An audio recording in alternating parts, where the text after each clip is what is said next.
तर मित्रांनो, आज आम्ही महाराष्ट्रातील सोलापूर शहरात असलेल्या श्री सिद्धेश्वर मंदिरात आलो आहोत.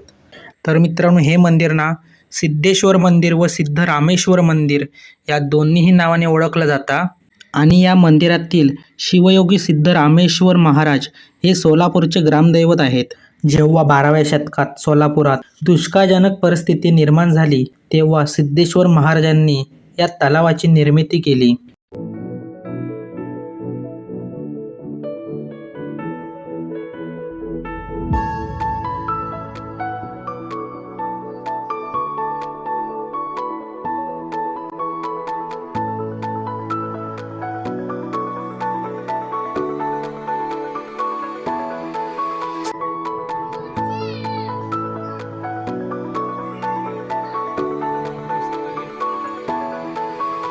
सदरील सर्व मूर्ती, फोटो व श्री सिद्धेश्वर देवस्थान साहित्य भांडार येथे विक्रीस उपलब्ध आहेत. श्री शंकराची मूर्ती आणि जे शंकराच्या हातात हात धरून आहेत ते भक्त श्री सिद्धेश्वर. सिद्धेश्वर कोण होते तर ते महादेवांचे खूप मोठे भक्त होते. श्री सिद्धरामेश्वरांना श्री शैल्य मल्लिकार्जुनांचं दर्शन घ्यायचं होतं, पण शैल्य मल्लिकार्जुन दिसत नव्हते. मग ते रागावून उंच डोंगरावर गेले आणि तिथून श्री मल्लिकार्जुन यांना आवाज देऊ लागले.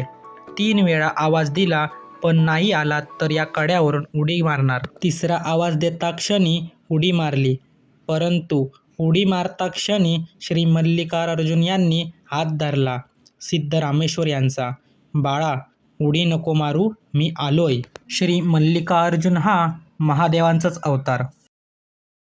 श्री सिद्धेश्वर महाराजांनी सोलापुरात 68 शिवलिंगाची स्थापना केली होती. त्यापैकी काही शिवलिंगे सिद्धेश्वर मंदिराच्या आवारात जागोजागी पाहायला मिळतील.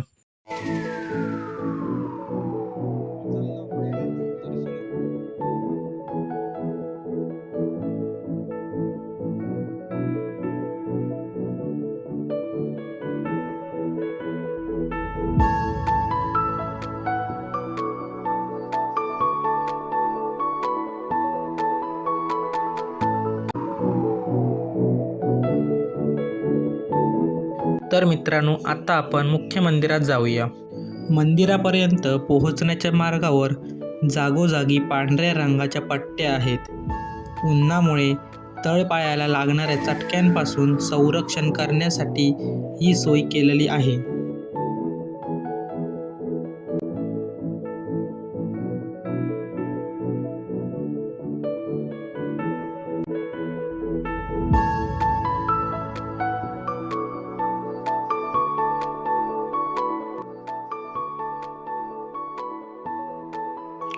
उजव्या बाजूला श्री शिवसिद्धरामेश्वरांची शिवयोगी समाधी आहे.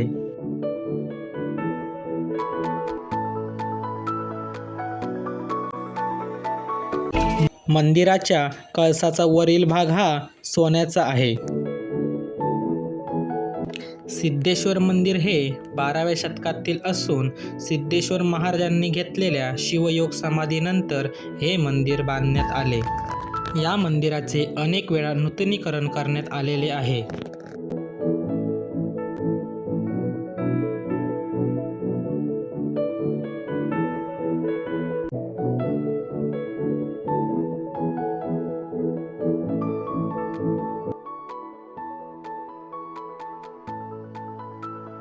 गाभाऱ्यात सर्वत्र चांदी व सोन्याचा मुलामा दिलेला आहे. गाभाऱ्यासमोर भव्य असे सभामंडप असून येत्या वर्षामध्ये सिद्धेश्वर मंदिर कसे दिसणार याची प्रतिकृती मध्यभागी ठेवलेली आहे.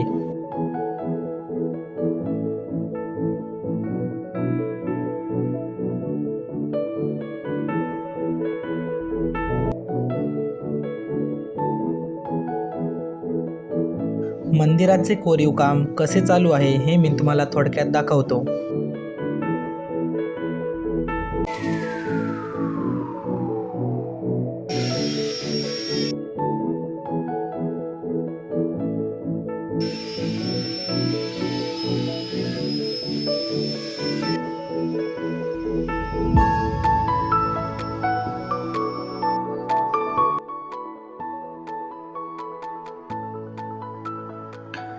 श्री सिद्धेश्वर महाराजांच्या शिकवणीने व उपदेशाने प्रेरित होऊन एका कुंभार कन्येने त्यांच्याशी लग्न करण्याची इच्छा व्यक्त केली होती. पण सिद्धेश्वर महाराज ब्रह्मचारी असल्याने त्यांनी या लग्नास नकार दिला व तिला त्यांच्या योगदंडाशी लग्न करण्यास सांगितले. हाच प्रतिकात्मक विवाह सोहळा दरवर्षी सिद्धेश्वर यात्रा म्हणून मकर संक्रांतीच्या काळात साजरा केला जातो.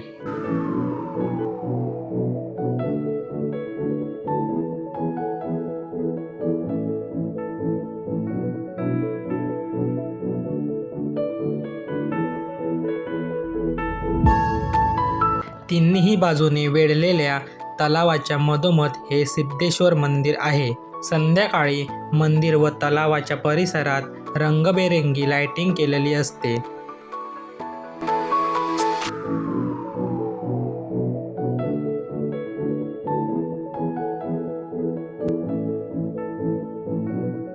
तलावाच्या भोवताली असणाऱ्या हिरव्यागार झाडांनी इथलं सौंदर्य आणखीनच वृद्धिंगत केलेले आहे.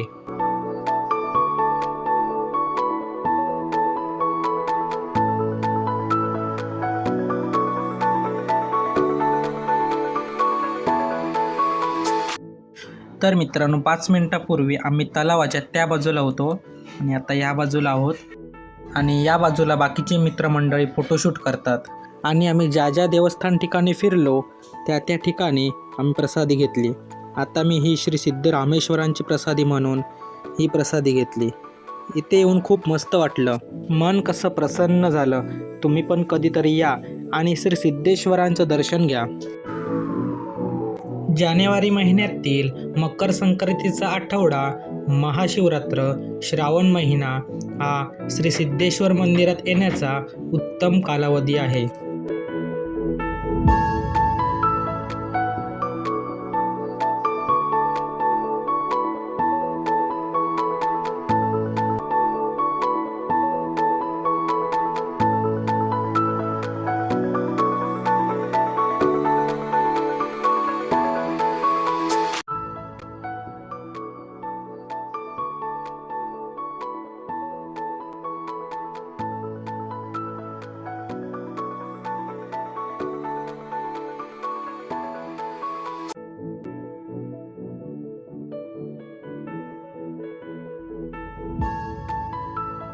शेवटपर्यंत व्हिडिओ बघितल्याबद्दल सर्वांचे मनापासून आभार.